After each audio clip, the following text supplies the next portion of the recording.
What's up, good people? All right, guys. So listen, I've tried to do this video like several times on my TikTok. So I had issues with it happening on TikTok, but because of that, I'm here doing this video in another platform. My Moissanite, no, not my Moissanite, but tourmaline necklace is in my jewelry. But anyway. So yeah. Anyway, so let's pause and get into some commercial business, and then we'll get into this video. All right.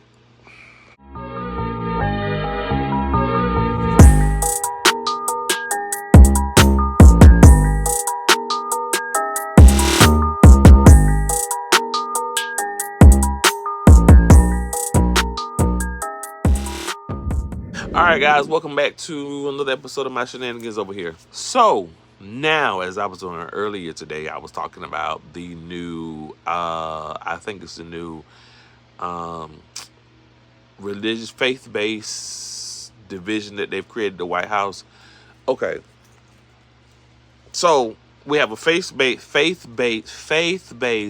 It sounds so weird. Faith-based division at the White House. I guess that's what it's called. But you appointed Paula White, Long, whatever her last name is. But anyway, does anybody even know who she is? Like, does anybody even know who Paula White is? First of all, Paula White is the spiritual daughter of Bishop T.D. Jakes.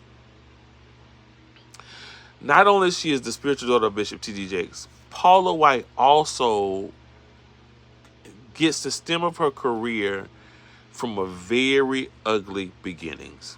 First of all, the notable history of Paula White's ministry starts off with infidelity with her first husband, whose name is nowhere written into whatever it is, before she even got with Pastor Randy White down in Tampa, Florida, where she became, I guess, the associate pastor or assistant pastor to Without Walls Church.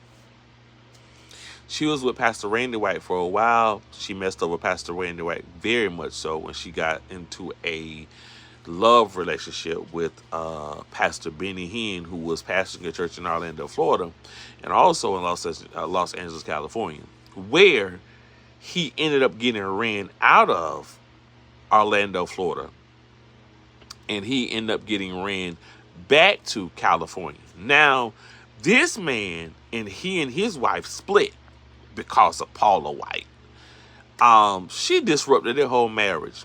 Now, that infidelity you would think is just one thing. Adultery you would think is another thing. But Paula White didn't stop there. She became the first, she became Donald Trump's spiritual advisor. I don't know what made her even decide to take on that role. But in his second term of running for office, her and her son walks across the stage of a stolen church. Yeah, I said it. A church they happen to have stolen from her spiritual son, which is Zachary Timms and his wife, the late Pastor Zachary Timms and his wife, Pastor Reva Timms. Now, Zachary Timms and Reva Timms were not together, but they were indeed the founders of this church. They started it from its foundation. They started from the ground up. Zachary Timms dies in New York City, or was found dead in his hotel room in New York, from a heroin and cocaine overdose, allegedly. But that's what the coroners are saying. Hey, I'm not in them people's business over there in that office.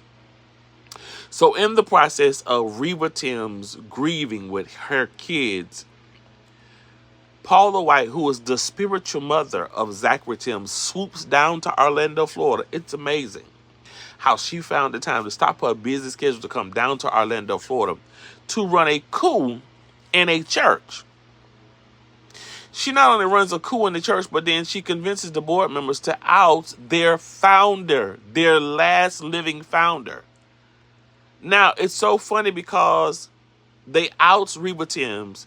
Reva Timms go back to what she was doing before and triples, or not only triples, but quadruples in membership sizes.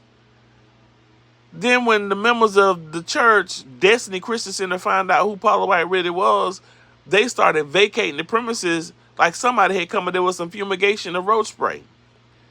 she started losing memberships. And not only the sad part about this, she started doing what most white people have been convicted of doing from the days of slavery, and that is whitewashing, getting rid of black memories. But Paula White goes a little bit further. Paula White not only gets rid of black memories, but she takes a legacy that's not hers. She enthrones her son to be the senior pastor of a church that he did not found, of a legacy that's not his.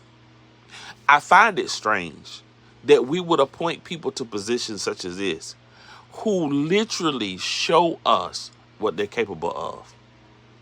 Paula White literally has shown the Christian world what she's capable of. White evangelicals all across the world should be infuriated that Paula White has been appointed as the face of Christian leadership. She's an adulterer, a fornicator. She has come in and she has done the ungodly natures of basically taking advantage of those who are in grief and mourning.